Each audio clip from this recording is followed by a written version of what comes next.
ظاہر سی بات ہے اعلیٰ حضرت کا نام لیے بغیر تو چلے گا نہیں، الحمدللہ ہم کو نہیں چلتا ہے، ہاں اعلیٰ حضرت کا صدقہ کھاتے ہیں اور انشاءاللہ کھاتے رہیں گے، اللہ کرے ہماری قیامت تک آنے والی نسلیں کھاتی رہے۔ ہاں ایک بات آپ کو بتاؤں، لوگوں کے ذہن کو موڑا جاتا ہے، بگاڑا جاتا ہے، یعنی رد کرنے سے کیا ہوتا ہے؟ حالانکہ مسلک اعلیٰ حضرت میں نے پہلے کہا یہ اسلام کا مقدس گلدستہ ہے۔ آپ کو امام احمد رضا کی تحریر میں دیوبندیت، وہابیت، قادیانیت، رافضیت کا رد بھی نظر آئے گا، امام احمد رضا کی تحریر میں بے نمازی کا رد بھی نظر آئے گا، ڈھول تاشا بجانے والوں کا رد بھی نظر آئے گا، مروجہ تعزیہ داری کرنے والوں کا رد بھی نظر آئے گا۔ یعنی امام احمد رضا نے برائیوں کے خلاف جہاد بالقلم کیا ہے، برائیوں کے خلاف جہاد بالقلم کیا، اور رد کے ذریعے کیا ہوتا ہے یا رد کے ذریعے کیا فائدہ حاصل ہو سکتا ہے؟ تو امام اہل سنت نے ایک بات جو تحریر فرمائی ہے اس کا خلاصہ آپ کے سامنے عرض کر دوں، اگر سمجھ لینا، ہاں اللہ بولنے والوں کو بھی صحیح سمجھ عطا فرمائے، کہ امام اہل سنت کو دل سے پڑھیں، امام اہل سنت کو دل سے پڑھیں۔ امام اہل سنت وہ ذات ہے نا کہ ان کو پڑھ لو تو عشق ہی کرو گے، ہاں امام احمد رضا کو اگر پڑھ لو گے نا تو عشق کیے بغیر کوئی چارہ ہی نہیں، وہ ذات ہی ایسی ہے، غوث اعظم کی عطا ہے، ہاں غوث اعظم کی عطا ہے۔ رد سے کیا حاصل ہوتا ہے؟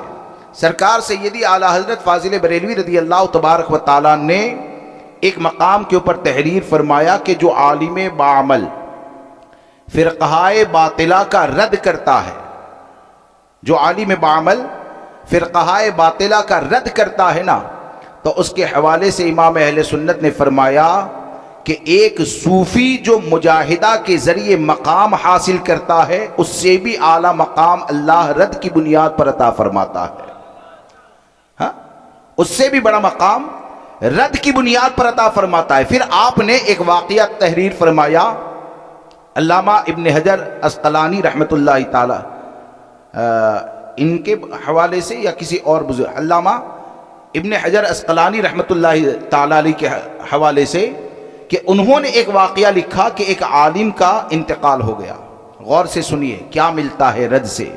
ایک عالم کا انتقال ہو گیا، انتقال ہو گیا تو کسی نے خواب میں دیکھا کہ اللہ تبارک و تعالیٰ نے تمہارے ساتھ کیا معاملہ کیا؟ تو وہ عالم کہتے ہیں اللہ تبارک و تعالیٰ نے میری مغفرت فرما دی، اللہ تبارک و تعالیٰ نے میری مغفرت فرما دی، علم کے سبب نہیں۔ کیا کہا؟ یعنی علم فضیلت والی چیز ہے، علم نور ہے، علم یہ ہدایت کا راستہ دکھاتا ہے، لیکن صحیح معنوں میں آپ کو اگر جاننا ہے کہ کس کے پاس نور علم ہے تو مولانا روم رحمت اللہ تعالی علیہ نے بہت اچھی بات فرمائی، جس کا خلاصہ یہ کہ آپ فرماتے ہیں کہ جو علم تجھے سیدھا راستہ نہ دکھائے وہ جہالت ہے، جو علم تجھے سیدھا راستہ نہ دکھائے وہ جہالت ہے۔ تو بہرکیف وہ کہتے ہیں کہ وہ عالم نے فرمایا کہ اللہ تبارک و تعالیٰ نے میری مغفرت فرما دی، علم کے سبب نہیں، اس نسبت کے سبب کہ میں نبی اکرم صلی اللہ تعالیٰ علیہ وسلم، نبی اکرم صلی اللہ تعالیٰ علیہ وسلم کی نسبت کی بنیاد پر، کہ میں سرکار صلی اللہ تعالیٰ علیہ وسلم کی بارگاہ کا کتا بن گیا، یعنی دنیا میں جب تک رہا سرکار صلی اللہ تعالیٰ علیہ وسلم کی بارگاہ کا کتا بن کر رہا، اور حضور صلی اللہ تعالیٰ علیہ وسلم کی امت کو بھیڑیوں سے خبردار کرتا رہا، بھونکتا رہا، یعنی ان سے بچو، ان سے بچو، گستاخوں سے بچو۔ تو یہ جو پوری زندگی میں بھونکتا رہا نا، تو وہ عالم خواب میں کہتے ہیں سرکار کی بارگاہ سے مجھ سے کہا گیا بھونکے جاؤ کوئی مانے یا نہ مانے۔ کیا کہا؟ بھونکے جاؤ کوئی مانے یا نہ مانے۔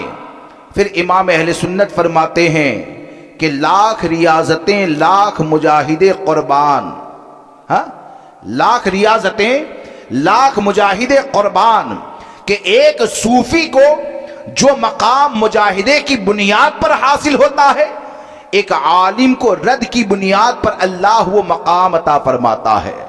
اور کیوں عطا کیا جاتا ہے؟ کہتے ہیں نا رد کرنے سے کیا ہوتا ہے؟ اعلیٰ حضرت کو پڑھیں کہ اعلیٰ حضرت فرماتے ہیں کہ یہ مقام اس لیے عطا کیا جاتا ہے کہ جب ایک صوفی عبادت کرتا ہے تو نہ تو اس کے کان کو کوئی تکلیف دیتا ہے، نہ اس کی آنکھ کو کوئی تکلیف دیتا ہے، نہ اس کے سر کو کوئی تکلیف دیتا ہے۔ یعنی عبادت کرنے والا، میں آپ کو ایک مثال دوں، ابھی آپ میں سے کوئی آدمی پوری رات اس مسجد میں نماز پڑھتا رہے، آپ کو کوئی گالی دینے آئے گا؟ ارے بولیے، نہیں آئے گا نا۔ آپ اپنے گھر میں بیٹھ کر پوری رات قرآن مقدس کی تلاوت کرتے رہیں، کیا آپ کو کوئی برا کہنے والا آئے گا؟ نہیں آئے گا نا۔ لیکن اعلیٰ حضرت فرماتے ہیں کہ جب فرقہائے باطلہ کا رد کیا جاتا ہے نا، تو رد کرنے والے کا حال ایسے ہی ہوتا ہے جیسے کہ اوکھلی میں سر کو رکھنا اور اوپر سے موصل پڑ رہی ہو۔ یعنی آپ کہنا یہ چاہتے ہیں کہ جب ایک عالم امت کو بچانے کے لیے باطل فرقوں کا رد کرتا ہے اور اس رد کے بدلے میں کوئی اسے گالی دیتا ہے، کوئی اسے تکلیف پہنچاتا ہے، کوئی اسے پریشان کرتا ہے، تو امام احمد رضا فرماتے ہیں کہ رب کی رضا کے لیے یہ جو تکلیفیں اٹھائی جاتی ہے تو اللہ تبارک و تعالی صوفی کا مقام یہ رد کرنے والے کو عطا فرماتا ہے۔ اس لیے اس بات کو یاد رکھ کر چلیں کہ رد کرنا یہ ہماری بنیاد ہے۔ اور کہتے ہیں اتنا زیادہ رد، ارے رد ہوتا کہاں ہے؟ اتنا رد ہوتا کہاں ہے بھائی؟ آپ مجھے بتائیں ہمارے معاشرے کی سب سے بڑی بیماری کون سی؟ ہمارے معاشرے میں ابھی جو سب سے بڑی بیماری جو مجھے نظر آتی وہ کیا ہے؟ مجھے یہ نظر آتی ہے تقریباً ہر شہر کا معاملہ، بد مذہبوں سے تعلق۔ بیماری ہے کہ نہیں؟ اس کو بیماری تو ماننا پڑے گا نا، یہ بیماری تو ہے۔ اب کہتے ہیں نماز کے، یقیناً نماز کے بارے میں بولے، روزے کے بارے میں بولے، حج و زکوٰۃ کے بارے میں بولے، حرام سے بچانے کے، اور بولتے ہی ہے علماء اہل سنت۔ ارے مسلک اعلیٰ حضرت کے دائرے میں جو آ جائے گا نا تو انشاءاللہ عقیدے کی بھی اصلاح ہوگی، عمل کی بھی اصلاح ہوگی۔ ہاں، عقیدے کی بھی اصلاح ہوگی، عمل کی بھی اصلاح ہوگی۔ اور یہ جو کہا جاتا ہے اتنا زیادہ رد کیوں، تو میں اپنا تجربہ یہ کہہ رہا ہوں کہ آپ کو سب سے زیادہ یعنی سب سے بڑی بیماری کوئی نظر آئے گی تو وہ بد مذہبوں سے تعلق کی بیماری نظر آئے گی۔ آپ کو ایک طبقہ یعنی اچھا خاصا طبقہ نماز کی پابندی کرنے والا بھی مل جائے گا، آپ کو ایک اچھا خاصا طبقہ داڑھی رکھنے والا بھی مل جائے گا، آپ کو ایک اچھا خاصا طبقہ زکوٰۃ ادا کرنے والا بھی مل جائے گا۔ لیکن آپ اگر سروے کریں گے تو میری بات سے متفق ہوں گے کہ اہل سنت و جماعت میں بہت چھوٹا طبقہ ایسا ہے جو بد مذہبوں سے بچتا ہے۔ تو جب سب سے بڑی بیماری آج کے وقت کی یہ ہے کہ لوگ بد مذہبوں سے تعلق رکھتے ہیں، ان کے ساتھ گھال میل کرتے ہیں، تو یقین جانے آج سب سے اہم خدمت یہ ہے کہ لوگوں کو بد مذہبوں سے بچایا جائے۔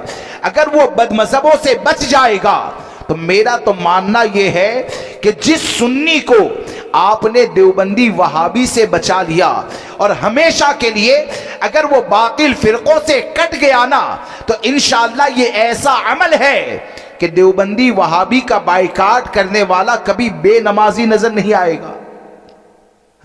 کیوں نظر نہیں آئے گا پتہ ہے؟ آج کے وقت میں سب سے مشکل عمل کیا ہے؟ سب سے مشکل عمل کیا؟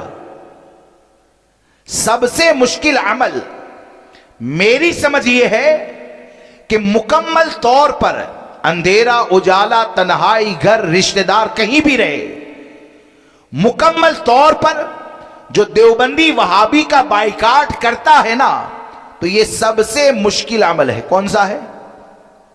بد مذہب کا بائیکاٹ کرنا یہ سب سے مشکل عمل ہے۔ تو میں تو یہ کہتا ہوں کہ اگر تم قوم کو باعمل بنانا چاہتے ہو، نماز کا پابند بنانا چاہتے ہو، تو میری سمجھ میں تو یہ آتا ہے کہ اللہ اگر توفیق دینا تو سب سے پہلے اپنے سنی بھائیوں کو دیوبندیوں سے بائیکاٹ کرنے والا بنا دو۔ اگر سنی جب دیوبندی کا بائیکاٹ کر لیں گے تو جب رب کی رضا کے لیے سب سے مشکل کام کر لیا تو کیا وہ مسجد کے لیے نماز میں نہیں آئے گا؟ جب رب کی رضا کے لیے سب سے مشکل کام کر لیا تو کیا زکوٰۃ کو ادا نہیں کرے گا؟ جب رب کی رضا کے لیے رشتہ دار سے ٹکرانے کے لیے تیار ہے، شہر سے لڑنے کے لیے تیار ہے، چچا اگر دیوبندی ہے تو اسے چھوڑنے کے لیے تیار ہے، تو آپ مجھے بتائیں کیا وہ نمازوں کا پابند نہیں ہوگا؟ حقیقت یہ ہے کہ آپ اگر کام کرنا چاہتے ہیں تو اپنے آپ کو تسلف الدین کے اندر آگے بڑھائیں۔ اگر متسلب سنی بن گئے تو انشاءاللہ حال اور معاملہ یہ ہوگا کہ وہاں پر آپ کو عمل کی بہاریں بھی نظر آئے گی۔ اور اگر تسلف الدین نہ رہا، تسلف الدین اگر نہ رہا تو نماز کی پابندی کرتے رہیں، اور نماز پڑھنے کے بعد آپ باہر نکلنے کے بعد دیوبندی کے ساتھ چائے ناشتہ کرتے رہے۔ یہ جو مسلک کہتے ہیں نا، میں ان کو حدیث کے ذریعے بتاتا ہوں، سمجھاتا ہوں کہ پڑھیں، مطالعہ کریں، امام اہل سنت کو پڑھیں کہ اگر نماز پڑھیں کہ ایک آدمی 5 وقت مسجد میں نماز کے لیے جاتا ہے اور نماز پڑھنے کے بعد باہر نکلے، دیوبندی وہابی کے ساتھ تعلق رکھتا ہے، وہ رات میں تہجد پڑھتا ہے، 2:30 بجے اٹھے گا، دیوبندی کے ساتھ جا کر ناشتہ کرتا ہے، تو آپ مجھے بتائیں کیا نماز پڑھ لینے سے، یا یہ کہ نماز کی پابندی تو کرتا ہے، تو نماز کی پابندی کے ساتھ اگر دیوبندی کو گلے لگائے گا تو کیا اس کا ایمان خطرے میں نہیں ہوگا؟ جب ہمارے آقا صلی اللہ تعالی علیہ وسلم نے فرما دیا ایاکم و ایاہم لا یضلونکم ولا یفتنونکم، کہ تم ان سے دور رہو، ان کو اپنوں سے دور رکھو، کہیں وہ تم کو گمراہ نہ کر دے، کہیں وہ تم کو فتنے میں نہ ڈال دے، تو کیا سمجھ میں آیا کہ نمازی بنے تو ایسے بنے کہ نماز کی پابندی بھی کرے اور ساتھ میں دیوبندی وہابی کا بائیکاٹ کریں، شریعت کے دیگر احکام پر عمل کریں اور بد مذہبوں کا بائیکاٹ کریں۔ اگر یہ دونوں چیزیں تم نے اپنے اندر پیدا کر لی، اور خاص کر کے اگر دیوبندیت، وہابیت، رافضیت، بلکہ جتنے بھی فرقہائے باطلہ ہے ان تمام فرقوں کے فتنوں سے اگر بچ گئے، ان سے تعلق ختم کر دیا، تو انشاءاللہ وہ عمل ایسا ہوگا بقول امام احمد رضا کہ انہیں جانا، انہیں مانا، نہ رکھا غیر سے کام، للہ الحمد میں دنیا سے مسلمان گیا۔ اس لیے شریعت کی پابندی کریں، رمضان المبارکہ کا ادب و احترام کریں۔ میں اسی پر اپنی بات کو ختم کرتا ہوں۔ اللہ تبارک و تعالی مجھے آپ کو سب کو کہنے سننے سے زیادہ عمل کی توفیق عطا فرمائے۔ بولنے میں جانے انجانے اگر مجھ سے کوئی بھی غلطی ہو گئی ہو تو آپ سب کو گواہ بنا کر دل کی گہرائی سے توبہ کرتا ہوں۔ استغفر اللہ ربی من کل ذنب واتوب الیہ، لا الہ الا اللہ محمد رسول اللہ صلی اللہ تعالی علیہ وسلم۔ السلام علیکم ورحمۃ اللہ۔